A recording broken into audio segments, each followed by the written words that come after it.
en donde voy a intentar quitar el paradigma que en la materia tributaria solamente se debe liquidar, ¿no? La materia tributaria es mucho más apasionante, mucho más amplio que el hecho de liquidar. Tuve la oportunidad de escuchar parte de lo que nos decía el profesor Wesley, quien me deja la valla muy alta por la buena clase que ha realizado. No, justamente veía la última parte que nos estaba hablando sobre la aplicación del coeficiente en las operaciones mixtas, que no se puedan determinar cuál es la parte grabada y cuál es la parte no grabada, ¿no?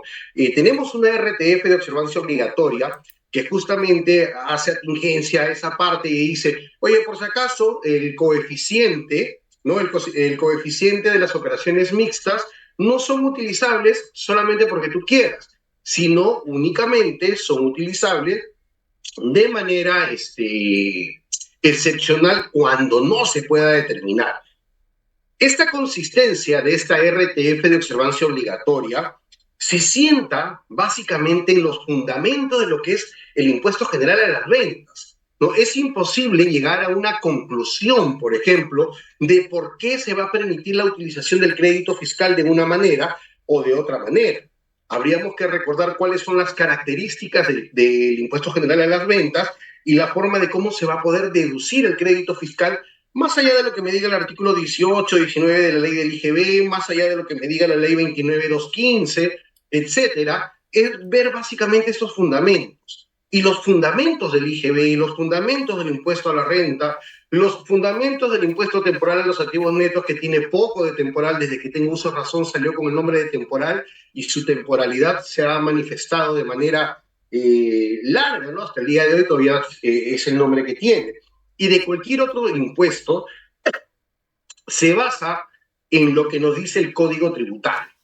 El Código Tributario es la norma rica, el Código Tributario es la norma madre, del cual nosotros vamos a poder sentar precedentes, del cual nosotros vamos a poder trabajar nuestros argumentos de defensa para poder afrontar un determinado proceso. Si nosotros queremos únicamente dedicarnos a liquidar impuestos, quizá, y digo quizá, no les sea tan relevante el estudio del Código Tributario. Insisto, y digo quizá porque creo yo que sí, pero si nosotros realmente queremos aprender derecho tributario, esta es la parte más rica. El Código Tributario es la parte más rica de toda la materia tributaria, valga la redundancia, para poder nosotros enfocarnos. Tanto es así que cuando nosotros planteamos un determinado sílabus a tocar, como lo vamos a hacer con nuestros amigos de FOCAEM, se ven todas las partes del Código Tributario, pero iniciamos siempre con los fundamentos del derecho tributario. Porque sin estos fundamentos, el estudiar un procedimiento contencioso no tiene razón de ser. Sin estos fundamentos, el estudiar una solicitud no contenciosa no tiene razón de ser. Sin estos fundamentos, las nulidades en las prácticas del procedimiento de cobranza coactiva, las nulidades en los procedimientos de prescripción que forma parte de los no contenciosos, o de la calificación del incremento patrimonial no justificado, una figura que ha salido en boga desde el año 2016, se está practicando con mucho ahínco y va a seguir practicándose aún más. Todo esto no tendría razón de ser si no vemos lo que significa nuestro código tributario, ¿no? Entonces, en ese sentido, vamos a empezar haciéndonos algunas preguntas. Fíjense, ¿cómo se crea este código tributario? ¿Cómo se crean las normas tributarias? En primer lugar, hay que tener presente que una norma tributaria no debería estar hecho al libre albedrío del legislador o de las personas encargadas del Ejecutivo cuando le otorgan facultades al Ejecutivo para legislar vía decreto legislativo. O sea, no puede ser al libre albedrío porque a alguien se le ocurrió. O sea, no podríamos manejarlo de esta manera. La aplicación del Código Tributario es a necesidad de lo que se tiene, del momento histórico que se vive en este momento. Un ejemplo, y que todo viene del Código Tributario, vamos a tocarlo con las rentas. El día de hoy mucho se habla de las criptos, ¿no? Las criptos como una especie de moneda. Las criptos no son moneda porque dentro de la regulación del Banco Central de Reservas del Perú no cumple con los requisitos para ser catalogado como una moneda. ¿No? Sin embargo, el que yo tenga criptos, tengo la oportunidad de vender, tengo la oportunidad de minar, o tengo la oportunidad de hacer crecer o disminuir mi ganancia a partir de la subida o bajada del valor que se le da a estas criptos.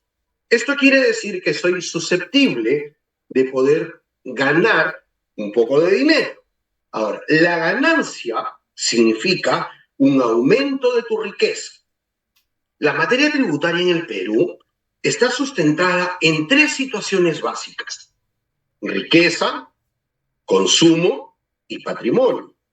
En el caso del impuesto a la renta, grava el tema de la riqueza. Entonces, la primera pregunta que nos hacemos es, ¿por esa ganancia generada por las criptos debo pagar un impuesto? Se ha generado mucha polémica ante ello. Hay informes de cada lado, hay informes de algunos estudiosos investigadores en materia tributaria que te dicen que no, hay informes de algunos que te dicen que sí se debe pagar. Sin embargo, pasó algo bastante interesante el año 2017 o 18, no, el año 2019, se hace una consulta institucional, ¿no? De un colegio de abogados, le hace una consulta a la SUNAT, preguntándole de manera directa cuál era la posición de la administración tributaria respecto a las ganancias de las criptos. Y la administración tributaria contestó de una manera, me parece, correcta. Hubiera esperado de repente un poco que se explaye un poco más, pero lo contestó de manera correcta desde el siguiente punto. Yo no te puedo contestar de algo que no existe, le dijo. ¿Por qué? Porque las criptos en el Perú no están reguladas por ninguna norma. Entonces, si no están reguladas por ninguna norma, ¿cómo nosotros podríamos decir que se va a pagar impuestos de esta forma si hay algo que no está aceptado todavía en nuestra legislación? Eso ha hecho que al día de hoy yo pueda decir, oye, tengo un informe de SUNAT, una carta, una respuesta a una carta que me dice que no que no se paga impuesto, pero ojo, cartas, informes, oficios, las respuestas a ellas no tienen efectos vinculantes. Al no tener efectos vinculantes significa que no podemos tomarla como una respuesta formal desde el punto de vista legal. Lo mismo ocurre con las resoluciones del Tribunal Fiscal, que no son de observancia obligatoria, pero son tomadas de manera referencial. Entonces, todo esto que les estoy conversando obedece a momentos históricos, ¿no? El día de hoy, 21 de marzo del año 2024, la situación es totalmente distinta a lo que se vivía el año 2000.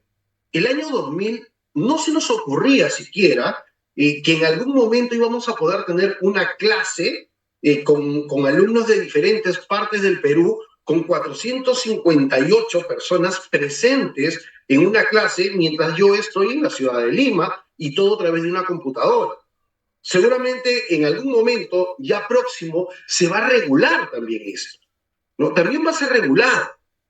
¿Cómo? Ahora he visto que nuevamente están insistiendo con esto del impuesto a la utilización de Netflix, ¿no? Antes tú comprabas tu videocassette o luego tus CDs y podías ver tus películas, ahora no es necesario, pagas tu membresía y automáticamente vas a poder gozar de las películas, series, etcétera, que puedas querer. Todo esto está siendo regulado porque existe un dinamismo. El derecho tributario no puede ser estático. No puedo analizar el derecho tributario el día de hoy como se hizo el año 2020. No puedo analizar el Código Tributario el año 2024 como yo en algún momento lo percibí el año 95. Tanto es así que incluso en materia de gestión, desde la antigua Central General de Recaudaciones al paso de SUNAT, ha habido un tema de mucha agresión, ¿no? Ya la SUNAT no es ese amigo que te acompañaba y te decía, oye, págame tus impuestos. Ahora la SUNAT te dice, oye, ¿sabes qué? Págame. ¿No le pagas? Ok. Al siguiente día que se hace exigible la deuda, a partir del siguiente día ya te pueden embargar. Ahora, son temas que tenemos que ver. ¿Cuál es la diferencia entre el nacimiento de la obligación tributaria con la exigibilidad de la obligación tributaria? Porque en sentido estricto la exigibilidad se da a partir del día siguiente de realizada la declaración jurada. Pero ¿qué sucede si yo presento un recurso de reclamación y entran dentro de la excepción prescrita en el Código Tributario que te dice que en el caso de notificaciones de órdenes de pago que sean reclamables y se pueda presumir que la cobranza resultará infructuosa, aplica la excepción de otorgarle 20 días hábiles sin la necesidad de pagar, de hacer el pago previo o entregar una carta fianza. Eso es una excepción normativa a una situación jurídica que la encontramos en el Código Tributario. ¿No? Y antes de seguir con este tema de la creación de la norma tributaria, vámonos a algo un poco más práctico, ¿no? Para no perder la onda de la practicidad que ha tenido el profesor Wesley, quien hizo una clase muy buena. Ustedes recuerdan, de repente hay muchos jóvenes por acá que no lo recuerdan, el año 2016, sí, fue el año 2016, era el último año que tuve la oportunidad de elaborar en SUNAT, por eso recuerdo muy bien la fecha. El año 2016, más o menos en esta época, estalla un boom en las noticias, ¿no? Se hablaba de la famosa maldita SUNAT, como siempre le suelen decir. No sé quién acuñó ese término feo, por cierto, pero era como lo han acuñado. Y resultaba que la SUNAT, en su aspecto malvado, en su aspecto casi malvado, había tenido la mala decisión de cobrarle un impuesto a un lechero a quien aparentemente no le correspondía pagar. Eso es lo que salió en las noticias. Lo que realmente resultó fue otra situación. O sea, había un señor que se dedicaba a vender leche, no creo que vendía 10 litros de leche diaria, sino un monto mucho mayor. El tema fue que fueron a declarar. Y vamos a suponer que el señor tenía que declarar, no sé, pues 15.000 soles, y por ahí a la hora de hacer la declaración se le pasó el dedito, porque en esos tiempos todavía utilizaban el PDT 621, ya estaba el antiguo formulario virtual 621, pero más se utilizaba el PDT, que era un poco más tosco. Entonces se le escapó y en lugar de 15.000 soles, puso 1,5 millones de soles. No recuerdo si fue 15.000 y 1 millón o 10.000 y 1 millón. Ya pusieron 1,5 millones de soles y enviaron la declaración. Cuando llega a la SUNAT ve, oye, 1,5 millones de soles. Imagínate el IGB y la renta que tiene que pagarme. La SUNAT absorbió esa información, procesó y emitió su orden de pago rápidamente. El contribuyente, cuando vio eso, por obvias razones, casi le da un infarto. Pero ahí no hay responsabilidad de SUNAT. Es más, existen procedimientos que te dicen cómo puedes subsanar eso. Y existen situaciones procesales, todas ellas inmersas dentro de nuestro código, pero que muchas veces decidimos, sobre texto de esa parte muy aburrida, simplemente el no atenderlo. Entonces resulta que el artículo 88.1 del Código Tributario me habla de la facultad, me habla de la posibilidad de poder realizar la declaración jurada. Y acto seguido me habla de las rectificatorias y sustitutorias. Las sustitutorias son declaraciones realizadas luego de la primera declaración, pero hasta antes o hasta el mismo día del vencimiento de la declaración jurada. Si yo presento una declaración después del vencimiento del plazo para la declaración jurada, ya no se llama sustitutoria, sino se llama rectificatoria. Y la rectificatoria tiene dos efectos distintos. Si yo rectifico para aumentar la base imponible, mi rectificación surte efectos de manera inmediata. Si yo rectifico para disminuir la base imponible, mi rectificatoria surte efecto hasta los 45 días hábiles sin que, sin que esto signifique que yo ya no puedo, que la SUNAT ya no pueda fiscalizar. Entonces pasó esto. El contribuyente recibió y lejos de presentar la rectificatoria, presentó su recurso de reclamación. Un recurso de reclamación válido, ¿ya? Pero ¿cuál era la parte que había fallado el contribuyente? El contribuyente no había rectificado, entonces le decía a la SUNAT, fíjate, tú me estás cobrando IGB y renta por 1,5 millones de soles. Y acá están mis facturas yo debo pagarte solamente por 15.000 soles. Pero ¿qué había olvidado el contribuyente? Que la materia tributaria tiene por principal característica, más allá de la determinación, el ser autoliquidada, ¿ya? El ser autoliquidada. Entonces, esa autoliquidación, esa autoliquidación es la que el contribuyente tenía. Sin embargo, faltaba hacer la rectificatoria. Según lo que me comentó un amigo que era mi promoción del CAT SUNAT, que estaba en esa zona geográfica del Perú, me dijo, al señor se le había orientado lo que tenía que hacer, pero parece que no se lo había manifestado a sus asesores, que dicho sea de paso iba con un abogado y un contador. Entonces la SUNAT, al verificar, le requiere pago previo o carta fianza, como dice el Código Tributario, y el contribuyente no lo presenta, aduciendo que no debía ser pago previo porque esa no era su declaración, pero tampoco realizaba la rectificatoria. Luego de eso, pasa al Tribunal Fiscal, el Tribunal Fiscal revisa los actuados y le dice, oye, pero tiene razón en lo que te han dicho, deberías presentar tu pago previo, tu carta fianza, para poder continuar con este recurso de reclamación. Salió infundada para el contribuyente se fue a la vía contenciosa administrativa en el Poder Judicial, y en el Poder Judicial le dicen exactamente lo mismo. ¿Qué sucede en este caso?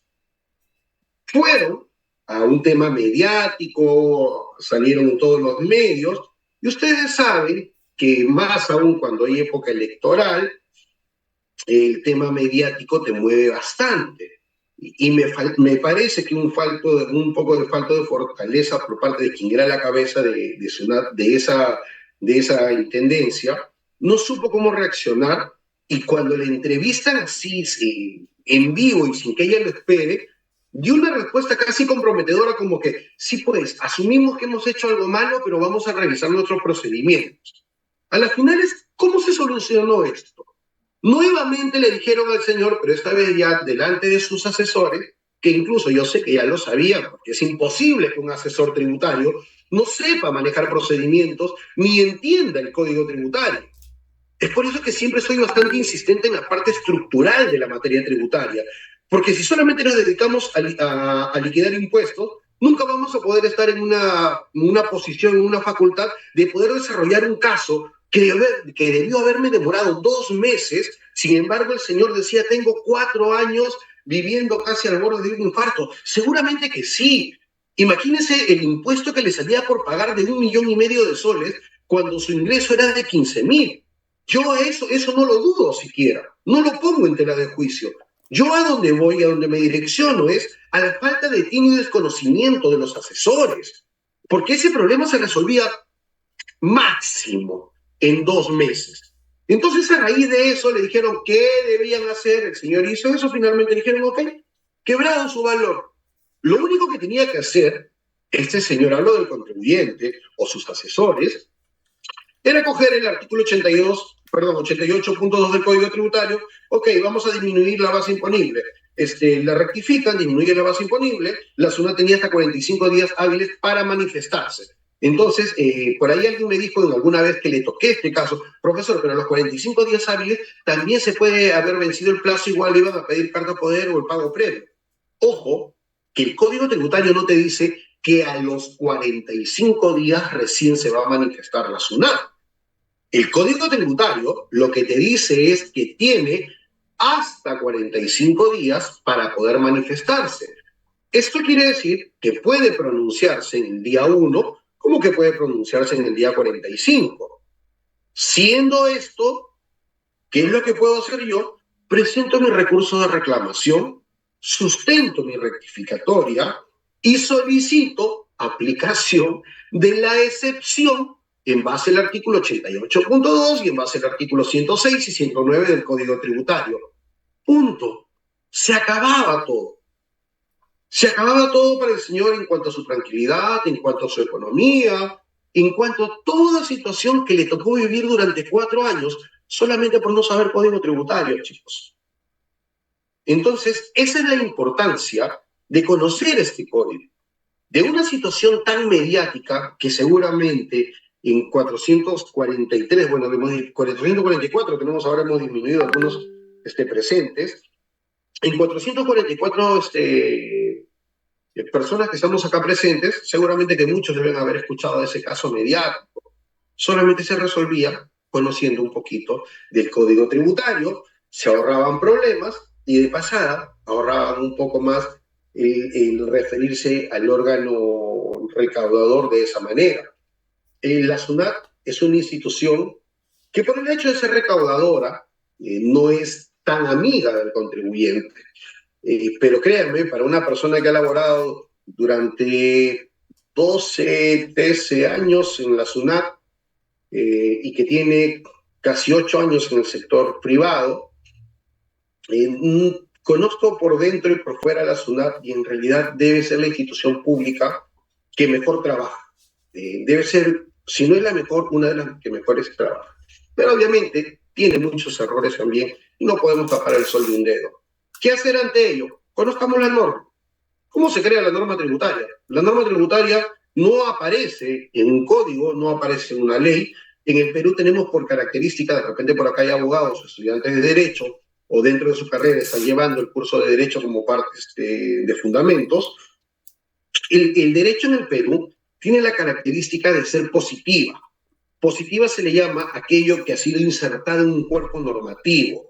No aplica el derecho consuetudinario como en algunos países tipo Inglaterra, Gran Bretaña, algunos países nórdicos básicamente, donde aplica mucho el derecho consuetudinario, esa clase de derecho que también tiene cierta ascendencia en los Estados Unidos, cierta ascendencia porque ellos sí tienen un código positivizado, pero hacen mucho caso en su variación normativa a las costumbres. Aquí en el Perú están insertados en cuerpos normativos que muchas veces desdicen o se apartan de lo que coloquialmente o en el día a día se puede ver respecto a las acciones que nosotros creemos que son justas o injustas. Lo más, lo más usado, cualquier tipo de acción de alguna persona es catalogada como delito. Las redes sociales nos han dado una licencia peligrosa de creernos con ciertas características de profesiones que no tenemos, ¿no? Nos creemos abogados, nos creemos médicos, nos creemos contadores, nos creemos administradores, nos creemos economistas, etc. Nos tomamos licencias que no nos corresponden. Mucho se habla sobre el tema feminicidio, cuando tiene características totalmente distintas, y lo mismo pasa en el Código Tributario. Fíjense, en el Código Tributario, en el título preliminar, tomando como referencia lo prescrito en el artículo 74 de la Constitución Política del Perú, que es el punto medular, que es el punto de equilibrio y de justicia constitucional para la materia tributaria, en ella se encuentran prescritas una serie de principios. El principio de legalidad, el principio de reserva de ley, que no son lo mismo por si acaso. Van a escuchar muchas veces algunos docentes, o incluso escrito, o incluso en el Código Tributario cometen el error de poner principio de legalidad guión reserva de ley y te ponen el contenido de ambas. Eso lleva a la confusión de muchas personas, ¿ya? Pero no son lo mismo. Posteriormente se los voy a explicar. Tenemos el principio de legalidad, el principio de reserva de ley, el principio de igualdad, el principio de no confiscatoriedad, el principio de respeto a los derechos fundamentales de las personas. Esos son los principios que están implícitos, no, perdón, que están explícitos, y de manera implícita aparece el principio de verdad material, el de capacidad contributiva, el de equidad, el de seguridad jurídica. Todos estos principios son tomados como base y en el Código Tributario me dicen algo bastante interesante. En el Código Tributario me suelen decir, o me dice el Código Tributario, fíjate, por analogía, no puedes crear, suprimir, derogar o modificar un impuesto. No lo puedes hacer por analogía. Esto es, si hay algo que no está regulado y tú piensas que como hay algo parecido o que se une a ello se debe aplicar, pues eso es mentira. Eso es mentira realmente. No aplica la analogía en la materia tributaria. Ejemplo de eso. En algún momento, ¿no? En algún momento atendí una consulta al hermano de un amigo mío. Yo recuerdo que estaba algo ocupado, estaba viajando, entonces le dije, mira, que me llame tu hermano y le contesto rápidamente. Me llamó el hermano con su contador porque tenían una venta, ¿no? A grosso modo, por el tiempo no puedo explayarme, a grosso modo, este señor tenía un dinero que le dio a su hermano que tenía una empresa. Y el hermano que tenía una empresa le compró un terreno para evitar problemas que tenía el hermano A con su, en ese momento, esposa. Entonces ya había pasado cerca de 4 años y quería vender porque había duplicado el valor del terreno. Entonces cuando le dice, hermano, ¿sabes qué hay que vender? Va a su contador, le saca una liquidación y le dice, mira, tanto vas a pagar de renta, tanto vas a pagar de IGB. La pregunta que ellos me hacían era porque o sea, el hermano A me decía, doctor, ¿y no hay manera de pagar menos? O sea, él ni siquiera me llamaba a preguntarme, ¿tengo que pagar o no? Él me decía si existía alguna manera de pagar menos. Yo le decía, bueno, manera de pagar menos de lo que dice la ley no existe. O sea, esas publicaciones que ven en las redes sociales, que seguramente la han visto porque veo su número de reproducciones y son de miles, casi llegando a los millones de reproducciones y de likes, que te dicen yo te voy a enseñar a pagar menos impuestos, eso es una falacia, eso es mentira. Nadie, absolutamente nadie, puede pagar menos de lo que te dice la ley. Lo que sucede en el Perú es que muchas veces por desconocimiento terminamos pagando lo que no nos corresponde o terminamos pagando mucho más de lo que nos corresponde. Lo que nosotros tenemos que buscar a través de lo que yo catalogo como la tributación justa es pagar lo que realmente la norma me dice. Porque yo solamente puedo pagar menos impuestos si hago fraude de ley o si hago alguna acción que tipifique delitos tributarios. Y yo no creo que alguien esté dispuesto a pasarse de 8 a 12 años de pena privativa de la libertad por ahorrarse unos miles de soles, ¿no? Creo que después de la vida, la libertad debe ser uno de los derechos de mayor concepción y de mayor sensibilidad para el ser humano. Entonces, eso es mentira. Nadie te puede hacer pagar menos de lo que corresponde. Ahora, cuando me dijo eso, dije, no, bueno, no puedes pagar nada menos, pero hasta donde yo tengo entendido, a ver, tu hermano tiene una clínica, ¿cierto? Sí. La clínica compró el bien, sí. Y ahora la clínica quiere venderlo y te han dicho que tiene que pagar el 18% de IGB, sí. No paga impuestos. Y en ese momento, el contador quita el teléfono y me dice, oiga, señor abogado, usted debería dedicarse bien a sus temas penales y civiles antes de estar aconsejando cosas que no son ciertas. En efecto, no soy contador, soy abogado de especialidad tributaria, y normalmente suelo ser bastante tolerable con las diferencias que pueden tener las personas respecto a un determinado punto. Pero un poco que me incomodó la manera como se refirió, ¿no? Entonces, como yo estaba ocupado, estaba manejando, y le dije, mira, hazme un favor, llámame a tal hora, pero eso sí, así como me has mandado a leer y a dedicarme a lo mío, te voy a pedir un favorcito. Revísate el artículo 1 de la ley del higiene. Nada más que eso. Y colgué. En efecto, nos reunimos a la misma hora, bueno, a la hora que habíamos pactado, y cuando contestó el teléfono, lo primero que dijo es, hizo tal cual como cuando empezó la conversación, no saludó. Primer punto negativo, no saludó. Pero esta vez su posición fue distinta. Su posición fue, doctor, no paga, ¿no? No paga, pues. No paga impuesto. Pero muchos habían asociado al hecho de, como es una clínica, persona jurídica. Persona jurídica paga renta de tercera. Si es renta de tercera, paga IGB. O sea, estaban aplicando una situación de analogía llevada a un punto de vista de la materia tributaria pura. Ahora, imagínense cuánto es, si por ahí alguien me ayuda con la matemática, genial, cuánto es el 18% del IGB que le correspondería a una operación de 5 millones de soles. Eso era lo que le iban a hacer pagar a este señor.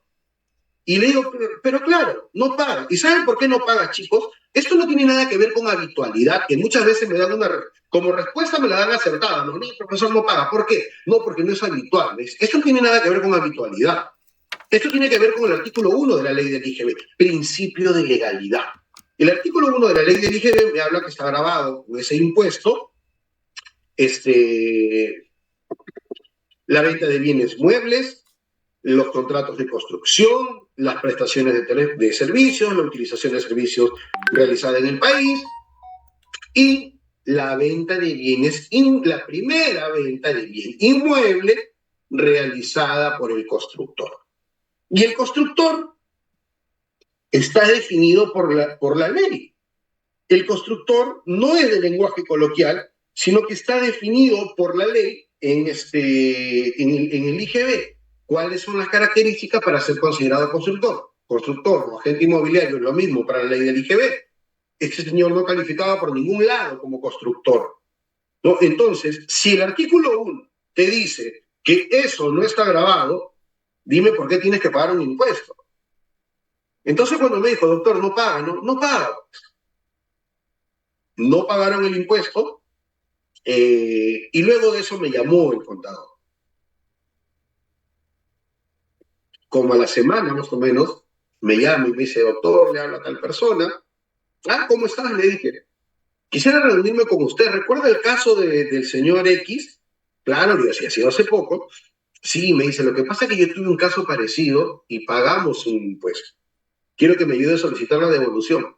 En efecto, eso hicimos. Revisamos su material contable. Revisar el material contable nos dimos cuenta que su contabilidad estaba malísima. Entonces, yéndonos también a lo que dice el Código Tributario como clase modelo del día de hoy, para solicitar una devolución o una compensación, lo primero que tengo que tener entendido o tengo que saber es que es una solicitud o procedimiento no contencioso.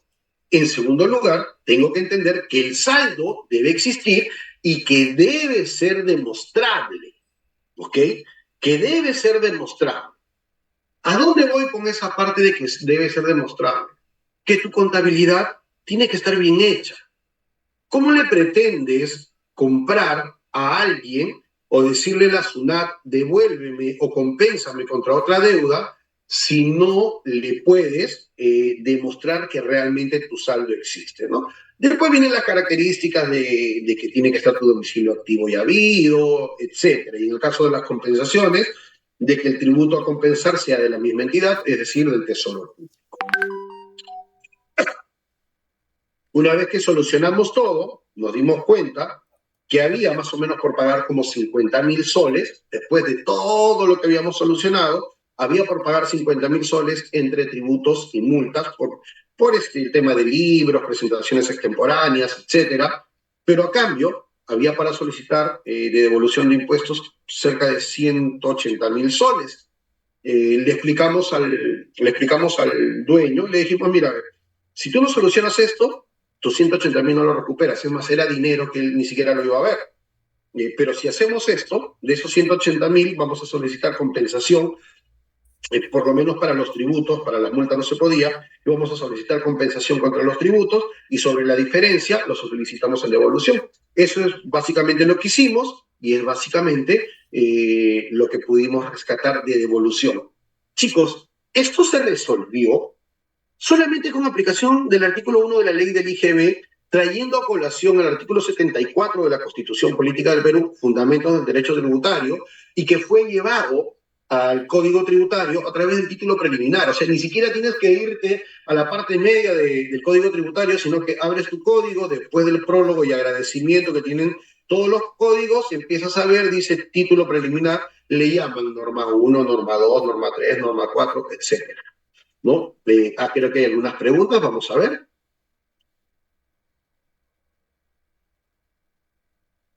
¿Se paga otros impuestos? Claro, puedes pagar otros impuestos con ello, ¿no? Y Giancarlo dice, profesor, pero si es un bien de la empresa, sí se paga. No, mi estimado Giancarlo. Es que es justamente lo que nosotros hemos tomado como situación de, si es un bien mío, debo pagar el impuesto. Si es un bien mío, debo pagar el impuesto. Y no.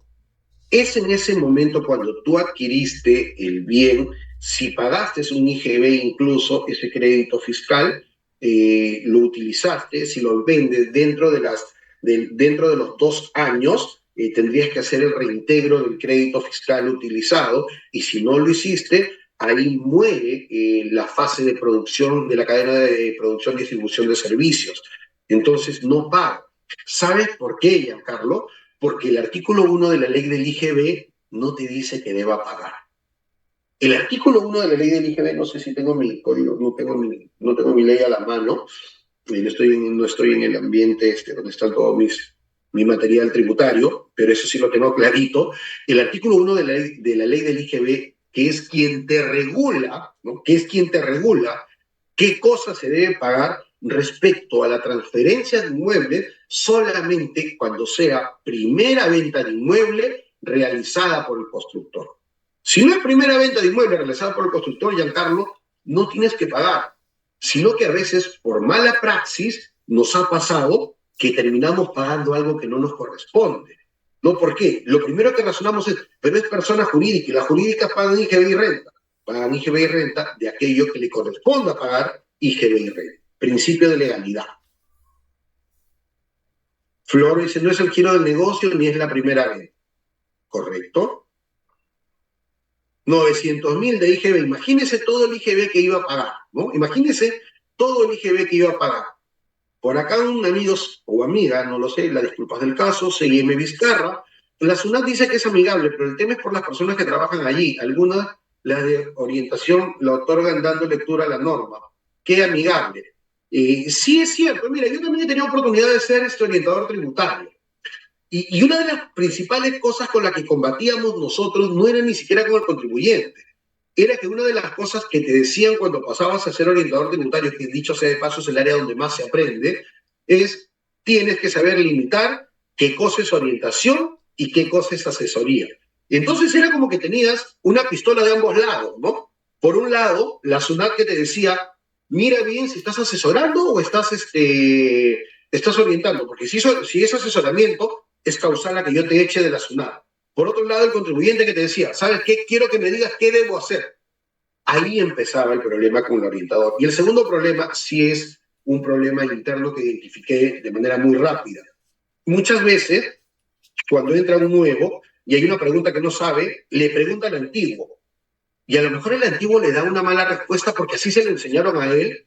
Y eso va haciéndose como el llamado radiobemba, ¿no? De boca en boca, pasa y finalmente algo no correcto se hizo correcto para un determinado centro de servicio. Eso sí es un problema que tiene que solucionar SUNAT, ¿no? Ese sí es un problema. Conozco muchos supervisores y jefes de centro de servicio que son muy buenos, ¿no? Muchos de ellos han sido compañeros míos del CAT y una de las cosas que siempre conversamos cuando nos reunimos en largas tertulias de tributación era lo que ellos tienen con sus chicos, como le dicen, ¿no? El hecho de la capacitación. Porque hay que quitarse ese estigma de que aprendas sin saber qué dice la norma. Claro que lamentablemente va a haber oportunidades donde el contribuyente va a querer más de lo que le están dando, pero lamentablemente el Código Tributario y las normas internas dicen que el orientador de SUNAT tiene que hacer eso, orientar, más no asesorar, ¿no? Ahí sí hay un pequeño problema.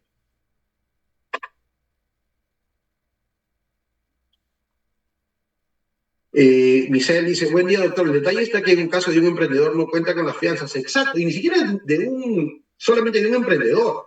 Las grandes empresas, por ejemplo, el 2022 creo que fue, estábamos en un litigio yo asesorando a una empresa pesquera. Entonces, ya en la parte del contencioso administrativo del Poder Judicial, la caución que tú presentas es una caución real, ya no se acepta la caución juratoria, o sea, tienes que dar un bien o tienes que dar dinero, que es la carta fianza, por un monto de hasta 60%. El tema es que la carta fianza, para mí es un saludo de la bandera, un saludo a la bandera, perdón. Si tú no tienes dinero depositado en el banco no te va a dar la carta fianza. La carta fianza lo único que hace es, a ver, mira, la empresa tal, ¿tiene el dinero? Sí, ok. Suena, yo te doy una carta fianza que si esto sale en contra, yo te voy a pagar con el dinero del señor. Eso es la carta fianza, ¿no? No solamente para los emprendedores, créeme, ¿eh? Hay muchas empresas que son pricos. Los pricos nacionales sí no tienen muchas posibilidades sobre eso porque ellos manejan la economía en el país, pero hasta pricos normales, no nacionales, hasta esos pricos tienen estos problemas, ¿no? Vamos a ver, dice, profesor, si SUNAT no responde al reclamo presentado dentro de los 45 días hábiles, ¿cómo se puede proceder al contribuyente? Queja. En ese momento queja ante el Tribunal Fiscal. ¿Por qué? Porque el procedimiento está siendo entorpecido, ¿no? Ahí puedes quejar ante el Tribunal Fiscal. Y en ese caso, sí das por aceptada tu rectificatoria, dado que el Código Tributario lo dice. Es una de las pocas excepciones en donde aplicaría una especie de silencio administrativo positivo, que incluso como figura ya está derogada en la Ley del Procedimiento Administrativo General, pero están posiblemente tomadas en ciertos casos que la norma de manera literal los menciona. Buenos días, doctor. ¿Cuál es la prelación o el orden de jerarquía de normas? ¿Quién obedece a quién? Entre RTF, sentencia del Tribunal Fiscal, ley, informe SUNAT, decreto supremo. A ver, el decreto supremo es una norma super, ¿no? Entonces, el decreto supremo es una norma del cual tú vas a basar una regla de vida, por así decirlo. Una RTF de observancia obligatoria es una resolución administrativa que sienta un precedente de manera vinculante. Una sentencia, una casación del Poder Judicial es una resolución en vía judicial, más allá de la materia administrativa, que también te causa estado en el sentido que se vuelve de observancia obligatoria, es decir, se vuelve jurisprudencia. El día de hoy, por ejemplo, tenemos una pelea pequeña entre el Poder Judicial y el Tribunal Fiscal, porque el Tribunal Fiscal, a través de una RTF de observancia obligatoria sobre el tema de la prescripción, dijo A. El Poder Judicial luego, a través de una sentencia casatoria de observancia obligatoria, dijo B. Pero la SUNAT y el Tribunal Fiscal siguen utilizando su posición. Lo que ha hecho el Poder Judicial es decirle, oiga, tribunal, por si acaso, yo, un órgano superior a ti, estoy diciendo que no es así. ¿No?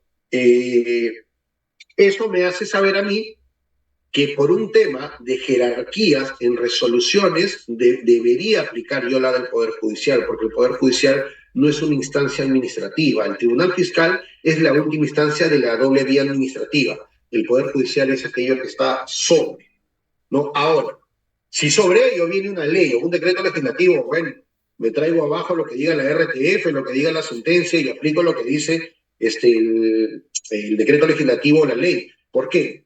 Hay una jerarquía normativa que se le conoce como la pirámide de Kelsen.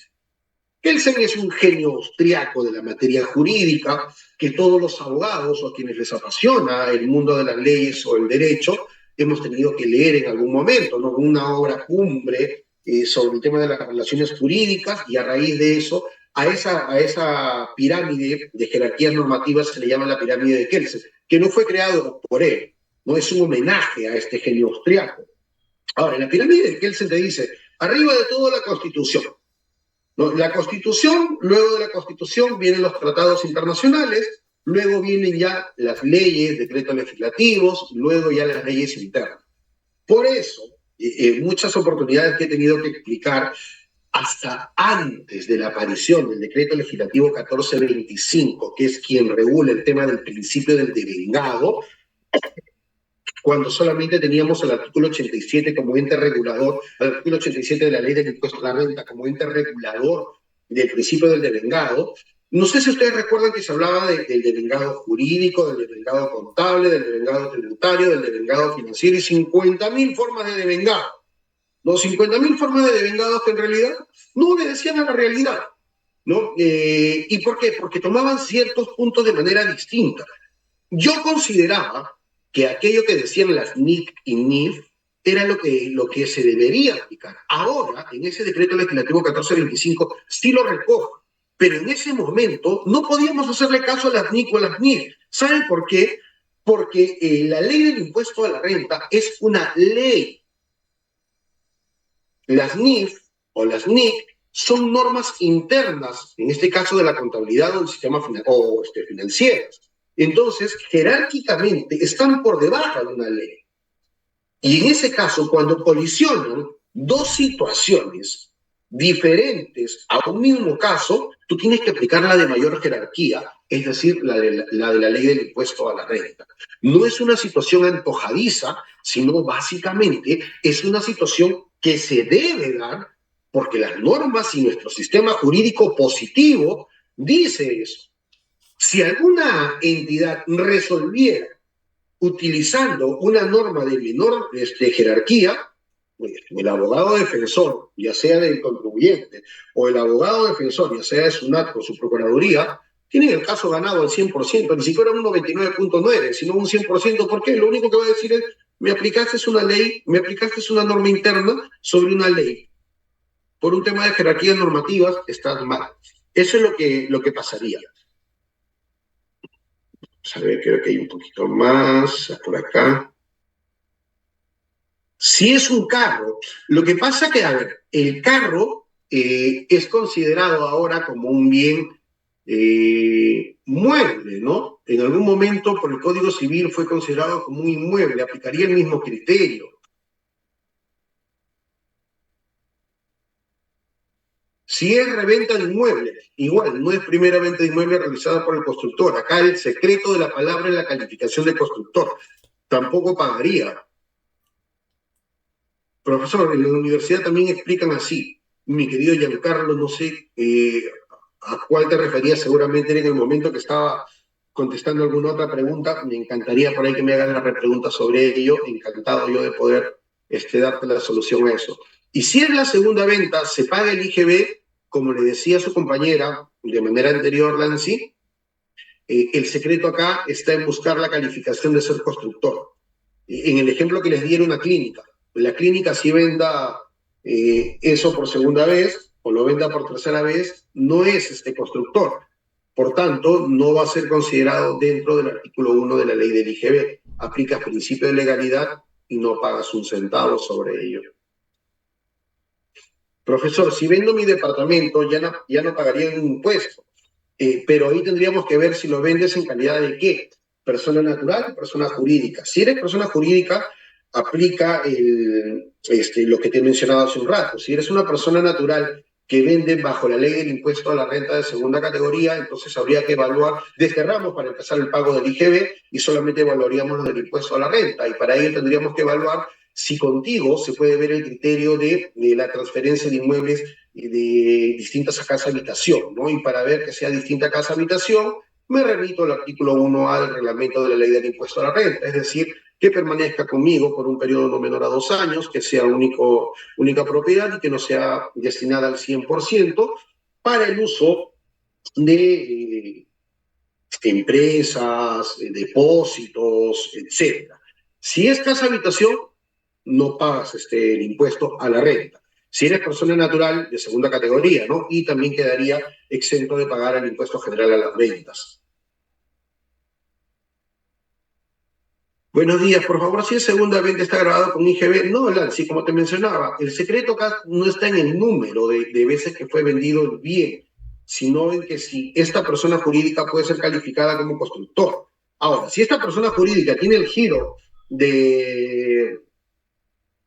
tiene el giro de clínica, pero sobre ese bien inmueble construyó y empezó a vender departamentos, cambia y sí se vuelve constructor, ¿no? Y ahí sí pagaría. Un contrato de arras de 50.000 soles por la compra de un terreno sirve para deducir gasto.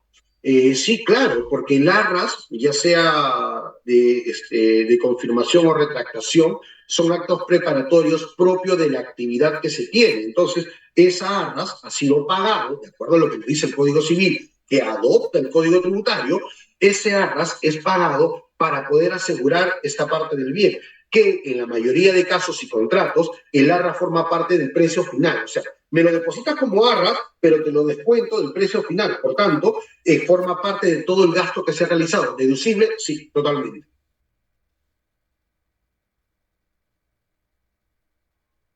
Eso es mucha verdad, algunos no saben. Melian, Asenjo, buenos días. Si mi patrimonio tengo un equipo de 5.000 y antes de cumplir el primer año de uso se descompone en su totalidad,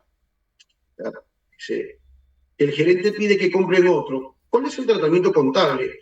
Y bueno, eso tendría que preguntarles a mis amigos contadores, quien hable es humildemente un abogado tributarista. Yo tengo entendido que si se malogra en la totalidad, tienen que declararse la obsolescencia, ¿no?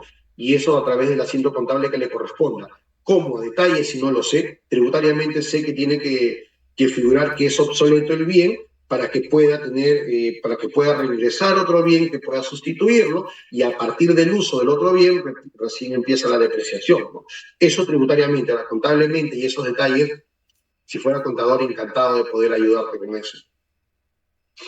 Ana me dice, entonces, si una empresa jurídica cuando realiza su primera venta de un inmueble no paga IGB ni renta, sería a partir de la segunda venta, pero mi querida Anita, en ningún momento me refería a la renta, ¿no? La renta la va a tener que pagar de todas maneras, porque está generando un ingreso, salvo que de la evaluación del pago del impuesto a la renta se termine concluyendo que no va a pagar impuesto. En este caso estábamos evaluando solamente IGB de acuerdo al artículo 1 de la ley del IGB.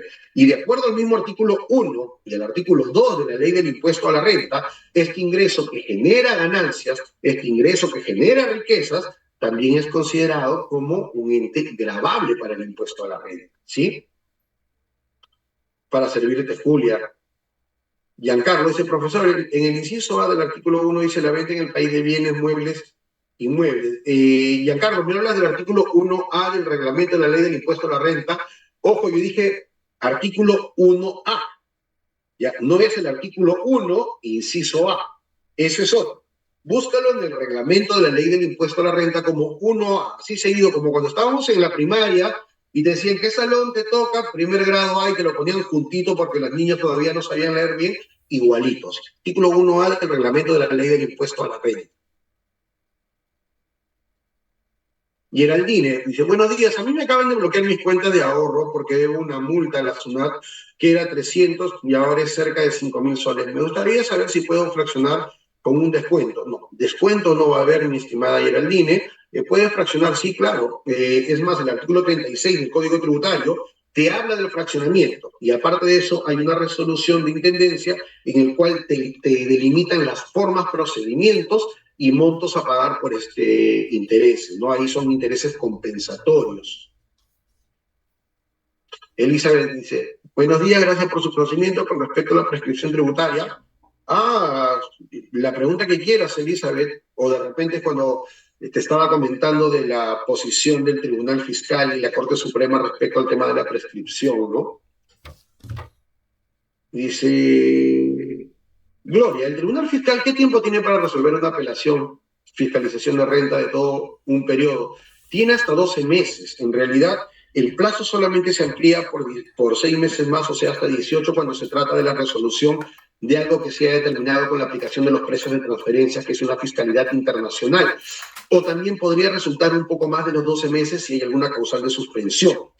Después de eso, si no se resuelve, se aplica aquella teoría del plazo razonable. La teoría del plazo razonable, que es una teoría hermosísima, en la que pocas personas creyeron, cuando algunos locos, me incluyo, planteamos a nivel judicial la aplicación del plazo razonable que decía, quítame los intereses de todos los años que me has estado cobrando sin resolver. Tuve un caso emblemático, muy conocido aquí en el Perú, de un PRICO nacional cuyo proceso de impugnación entre la parte administrativa y judicial había durado 13 años, ¿ya? 13, perdón, entre la parte administrativa nada más, porque judicialmente fue que lo vi. Había durado 13 años. Una deuda, creo que bordeaba el millón de soles, terminó siendo cerca de 7 millones y algo. Entonces, planteé, recuerdo la teoría de plazo razonable, no fui el primero, en efecto, el primer caso de la teoría de plazo razonable y muy sonado fue el caso Medina Vaca. Luego de esto vino el caso de, ¿cómo se llama? Paramonga. Ahora último fue el caso Telefónica, que ya fue un caso posterior a eso, pero básicamente los primeros fueron Medina Vaca y Catón y Paramonga. En base a esa teoría, que era una teoría utilizada en Alemania y que había sido captada por aquí en Perú, planteé yo también esa teoría del plazo razonable. Un juicio que no me duró mucho para hacer un procedimiento judicial, me duró aproximadamente año y medio y nos dieron la razón. Claro, Sunat se fue en la casación rebotó en la Corte Suprema y sí nos demoraron en pagar, pero finalmente nos pagaron todo ese dinero que nos habían cobrado por intereses en exceso. Entonces, el plazo para resolver en primera instancia 9 meses, en segunda instancia 12 meses, excepcionalmente los meses de aplicación del plazo razonable, perdón, en el caso de la fiscalidad internacional con los precios de transferencias, si va mucho más allá de ello, aplica plazo razonable y que tumbas esos intereses en exceso.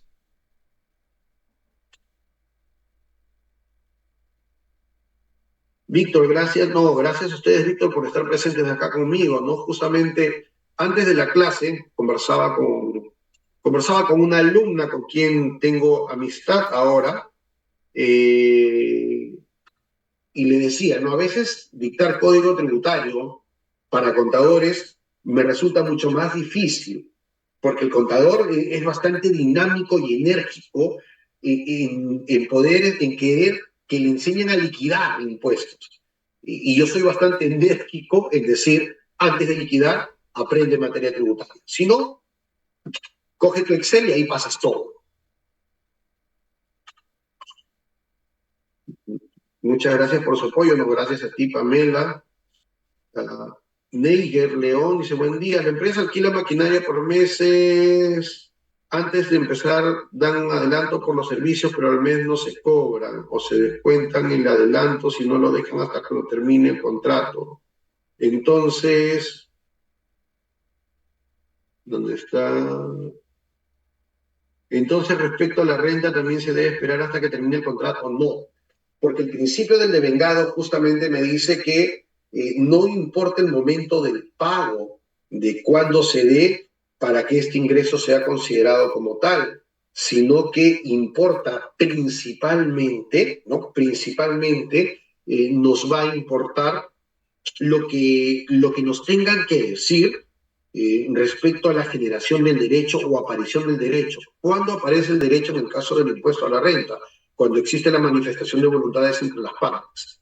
Desde ese momento y al verificar que la transacción es comercialmente posible de acuerdo a las leyes peruanas, el derecho ya apareció al margen del pago del impuesto, ¿no? El artículo 87 de la ley del impuesto a la renta y muy bien complementado por lo que dice el decreto legislativo 1425 que la modifica.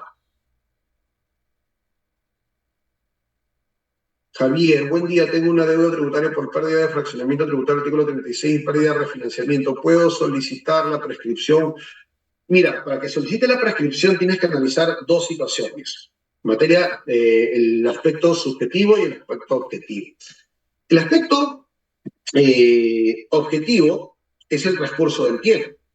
La prescripción tiene una posición de que cada solicitud y cobranza de la misma, desde el momento que ya te emiten una resolución de pérdida, es una interrupción, porque tiene efectos novativos desde el punto de vista del derecho. Entonces, desde ese momento para adelante, tienes que evaluar el transcurso de los 4 años. ¿Por qué? Porque el aspecto subjetivo me habla del comportamiento del titular del derecho, en este caso es de la SUNAT. Si la SUNAT nunca se hubiera manifestado, solicita la prescripción.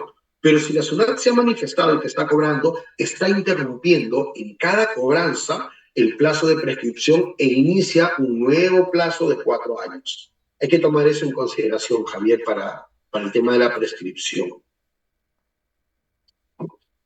Eugene, es decir, solo se paga impuesto para este caso solo una vez y solo lo hace el constructor, ¿es así? Sí, artículo 1 de la ley del IGB. Y finalmente nos vamos, acá hay una última pregunta. En octubre de 2023 no hice la declaración del PT 621 porque no tenía venta, sin embargo tuve compra, razonable me envió una esquela diciendo que no declaré. ¿Cómo puedo responder con el artículo del Código Tributario? Lo que pasa es que ahí estás en falta, mi estimado. ¿Por qué? La declaración tributaria no se hace únicamente para pagar un impuesto, sino se hace para también decirle a la SUNAT, oye, pues acaso he comprado. Ahora, lo más probable es que si tú estés utilizando libros contables electrónicos, hayas declarado esta compra en los libros. Entonces, al haberla declarada en tu libro de compras, automáticamente la SUNAT tiene este alerta. Ahora, si no lo declaraste, ahí viene una interrogante que todavía no ha sido resuelta porque no hay un caso emblemático, por lo menos, de... La ley 29.215 me dice que yo puedo anotar en el registro de compra durante los 12 meses siguientes después de haber emitido el comprobante. Bajo esa premisa, si tú no declaraste en ese periodo, pero se te ocurre declarar ahora, entonces tu libro diría que sería en este periodo, por tanto tú recién declaras en este periodo y te acoges a la modificación del Código Tributario respecto a la imposición de una infracción por no haber declarado algo si no había nada por declarar. Esa es una posición bastante interesante, válida desde mi punto de vista, pero la SUNAT tiene una posición más conservadora. No, porque tú compraste. Entonces, la SUNAT, bajo criterio, no puede decir la posibilidad que te da la ley 29.215, artículo 2, porque si para que eso suceda, a través de la resolución de superintendencia que modificó estos aspectos para la declaración, tendría que haber una derogación tácita a lo que diga el artículo 2 de la 29.215. ¿No? Y como no lo ha hecho, entonces si SUNAT pretendería hacer esto de esta manera, habría una situación de inconstitucionalidad. Y esta situación de inconstitucionalidad pues, se trae abajo toda cobranza. Ahora, eso es si no declaraste en el libro. Si lo declaraste, ahí sí, caballero, nada más declara y acógete a la gradualidad.